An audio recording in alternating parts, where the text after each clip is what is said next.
ګرانو کتونکو علب خان شیرپو ویلفیر فاونډیشن د خپل وس مطابق د بې وسه بې کسه بې څوکه خلکو سره مرستې کوي. رمضان المبارک را روان دی. کم خلک چې موږ سره ټچ دي ټلیفونونه کوي چې غوړي م پکار دي وړه م پکار دي.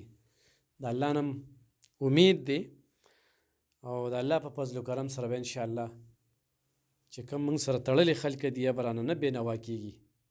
و بیا هم خلکو ته م وایو چې په خپل چم ګاونډ کې د غریبانانو خیال وساتئ. ګراني انتخا ته رسېدلې ده او قوت خرید شته نه، روزګارونه هم نشته.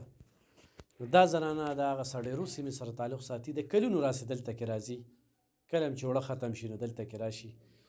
نو د الله پاک لک لک شکر دی چې زه څه ناڅه ورته میلو شي څه به وایم.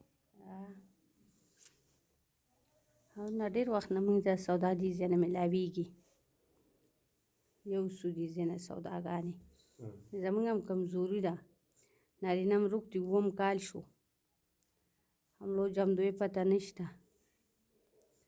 د دې ځای د ښځو ساتنه اووه اته اته بچي زموږ د یوې ښځې، اوس دې ځای د ښځو سړو په هغې ګزاره کېږي. صحیح. ګرانو کتونکو داسې 27 ماشومان چې کوم دي نو بیا سرې پاتې شوي دي. دا ډېر انتخایي ضرورتمند خلک دي. نو خو ستاسو کومک او مرسته وي نو انشاءالله د دې خلکو سره به موږ چې کوم دی نو ساتو. دا والا دا د کریم والا دا ډېر لرې نه راځي، دا والا بچي دا چڼم والا او دا چې کوم دی نو دا د وړو بوریم ځان سره والا. ها صحیح ده. ګرانو کتونکو روژه را روانه ده او غواړو چې دې غریبانانو سره مدد وکړو. تاسو را سره خپل کومک یقیني کړئ. ډېره مننه.